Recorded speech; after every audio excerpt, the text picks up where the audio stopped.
Hello class 11th, कैसे हो बेटा आप लोग। आज की क्लास स्टार्ट करेंगे कुछ अच्छे कॉन्सेप्ट के साथ, ठीक है। तो पहला कॉन्सेप्ट ये है, एक हेलीकॉप्टर है और वो u वेलोसिटी से x डायरेक्शन में मूव कर रहा है और वो अर्थ से h हाइट ऊपर है, ठीक है। और एक समय पर वो बम को क्या करता है, रिलीज़ करता है। तो आपको पता है कि बम की इनिशियल वेलोसिटी भी u हो जाएगी।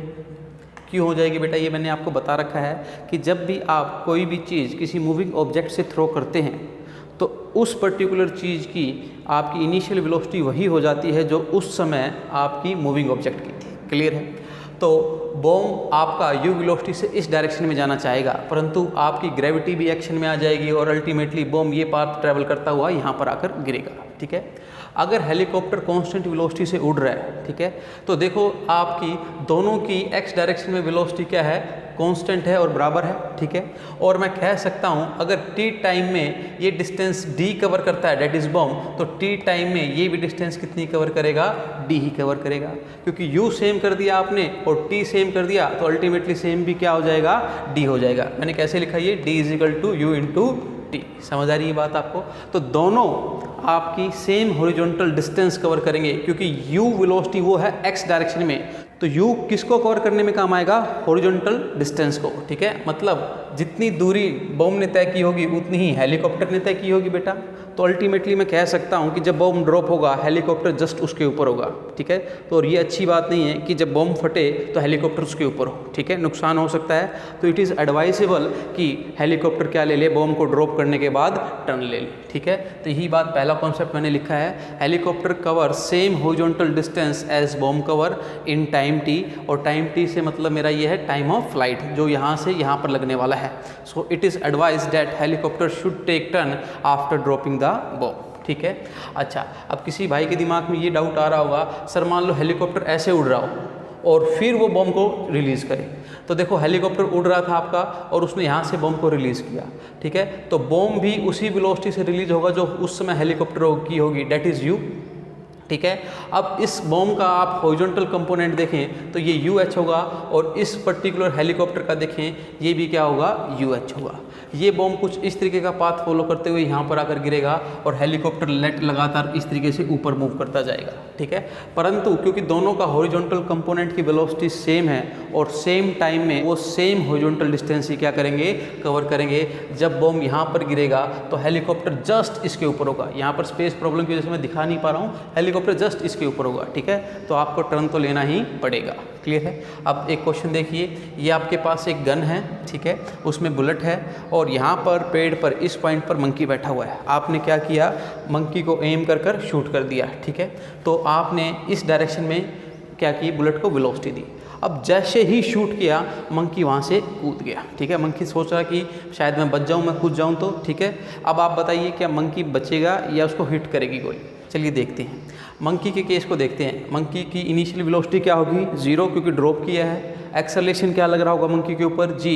तो अगर मैं मंकी की डिस्टेंस कवर देखूं y डायरेक्शन में तो वो होगी half g t square. Clear है कि नहीं ये बात आपको, क्योंकि ut तो क्या हो गया 0, s is equal to ut plus half at square लगा रहा हूँ बेटा, ठीक है।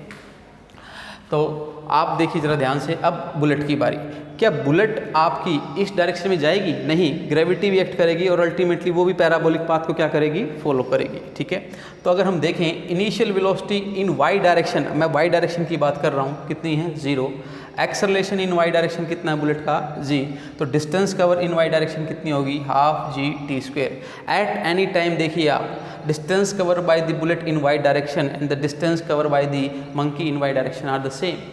क्लियर है बात। अगर मान लो मंकी यहाँ पर है एट एनी टाइम, यहाँ पर वो मान लो यहाँ पर नीचे आ गया बिल्कुल, तो बुलेट भी y डायरेक्शन में इतना नीचे आ जाएगी। समझ आई बात। अगर y में इतना नीचे आएगी तो अल्टीमेटली x तो यही होगी फिर, और कोई x के पास ऑप्शन ही नहीं है, आके ना बेटा। तो आपकी गोली हिट कर जाएगी किसको, मंकी को, और मंकी विल डाई। चलिए बेटा एक नया कॉन्सेप्ट सीखते हैं, रिलेटिव मोशन इन 2 डायमेंशन, ठीक है। उसको एक सीधे क्वेश्चन से सीखेंगे। आपके पास 2 टावर हैं, सच डैट इन टावर्स के बीच में हाइट का गैप कितना है, 10 मीटर है, ठीक है। और इस टावर पर बॉल A है जिसको आपने इस डायरेक्शन में 10 मीटर पर सेकंड की स्पीड दी है, और B को आपने कितनी स्पीड दी है बेटा, 10 मीटर पर सेकंड की स्पीड दी है, और हॉरिजॉन्टल से वो एंगल कितना बना रही है, 30, ठीक है। अब क्या होगा, ये भी और ये भी कुछ इस तरीके से पैराबोलिक पाथ करते हुए नीचे आएंगे और यहाँ पर आकर टकराएंगे। ठीक है, तो आपसे पूछ रहा है कि बताइए इन दोनों टावर्स के बीच में जो लेंथ है या गैप है वो कितना है और कितने समय के बाद कोलिजन होगा। ठीक है, अब देखिए ज़रा बेटा, एक बात बताओ, ए के ऊपर एक्सेलरेशन कितना लग रहा है g, बी के ऊपर एक्सेलरेशन कितना लग रहा है g। ठीक है, तो अल्टीमेटली मैं कह सकता हूँ कि रिलेटिव एक्सेलरेशन कितना है, 0 है। अब रिलेटिव एक्सेलरेशन 0 हो गया, इसका मतलब क्या, देखिए अब इसके ऊपर भी एक्सेलरेशन नहीं लग रहा इसके रिस्पेक्ट में और इसके ऊपर भी एक्सेलरेशन नहीं लग रहा इसके रिस्पेक्ट में। मतलब अगर आप यहाँ पर बैठकर इसको देखेंगे तो इसको लगेगा कि ये बॉल सीधे आ रही है ऐसे, क्लियर है, और यहाँ पर बैठकर उसको देखेंगे तो उसको लगेगा कि बॉल ये ऐसे सीधे आ रही है। समझ आई है नहीं यही बात आपको। ठीक है, आपको लगेगा कि ये सीधे चलते हुए आ रही है और इस पॉइंट पर जाकर टकरा गई। ठीक है, ए की वेलोसिटी देखिए इस डायरेक्शन में कितनी है, 10 मीटर पर सेकंड, बी इस डायरेक्शन में 10 था, इसके कंपोनेंट कर लीजिए, ये आपका कोस कंपोनेंट होगा, ये sine component, 10 sin 30 will be equal to 5 and 10 cos 30 will be equal to 5√3। ठीक है, यहाँ तक बात क्लियर हो गई है। चलिए अब मेरे को निकालना है टाइम और निकालना है लेंथ। टाइम के लिए मैं मोशन को वाई डायरेक्शन में देखूंगा।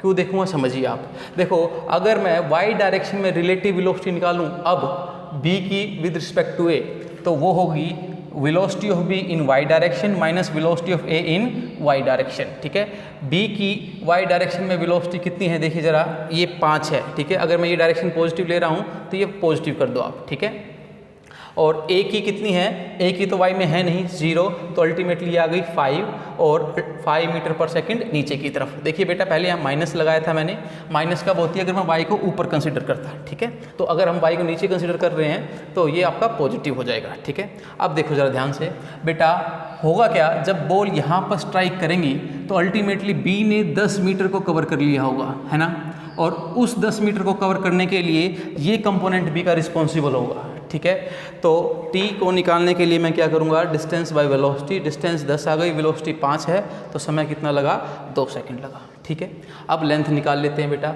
लेंथ के लिए देखो जरा आप, velocity of B in x direction कितनी है, 5√3 है। ठीक है, and velocity of A in x direction कितनी है, -10 हो जाएगी क्योंकि मैंने इस तरफ पॉजिटिव माना है। ठीक है, तो 5√3 माइनस ऑफ -10 करता हूँ तो मेरे पास क्या आ जाती है, velocity of B with respect to A in x direction. Clear है, इसका मतलब ये है अब ए को तो यहीं मान लो और बी इस डायरेक्शन में इतनी वेलोसिटी से उसकी तरफ बढ़ रहा है। क्लियर हो रही है बात। तो बेटा जी जब बी इतनी स्पीड से बढ़ रहा है और कितने समय के लिए बी चल रहा है, 2 सेकंड के लिए, तो अल्टीमेटली आपका लेंथ कितनी आ गई, इन दोनों की मल्टीप्लाई। अगर आपको ये समझ नहीं आया तो देखिए, ये 10 से चला था, कितने समय के लिए चला, 2 समय के लिए चला, क्योंकि कोलिजन होने में 2 सेकंड लगे, तो अल्टीमेटली 10 × 2 है ना, ये डिस्टेंस हो गई। और ये चला था कितने से बेटा, 5√3 से। ठीक है, 5√3 और ये भी 2 से चला था, तो ये डिस्टेंस आ जाएगी आपकी। क्लियर है कि नहीं बात आपको, तो इसको और इसको जोड़ेंगे। ठीक है, तो आपका आंसर ये आ जाएगा, 2 को कॉमन ले लीजिए तो 5√3 + 10 और × 2 आ जाएगा। क्लियर है, रिलेटिव से समझ सकते हैं और इससे भी समझ सकते हैं। भाई इसने यहाँ पर कोलिजन किया तो ये कितना चला होगा, 10, और कितना समय लिया, 2 सेकंड, तो 10 × 2। और ये चला इस डायरेक्शन में कितने से, 5√3 से, और कितने समय के लिए चला, 2 सेकंड के लिए, तो ये डिस्टेंस कवर कितनी हुई, इतनी हुई। दोनों का जोड़ ही तो L है बेटा। क्लियर है बात, नोट कर लें। इसी के साथ बेटा कॉन्सेप्ट वाइज मैंने चैप्टर 2 को कंप्लीट कर दिया है। ठीक है, जो कुछ चीज़ें सिलेबस में नहीं है उनको अभी मैं करवा नहीं रहा हूँ। फिर भी आपको कुछ चीज़ समझनी है एक्स्ट्रा या फिर आपका न्यूमेरिकल डाउट्स है तो आप मुझको व्हाट्सअप कर सकते हैं। ठीक है बेटा, अपनी तैयारी को लगातार बनाए रखें, अपने एम पर निगाहें गड़ाए रखें। तो मिलते हैं नेक्स्ट टाइम एक नई यूनिट के साथ, तब तक के लिए thank you and good bye.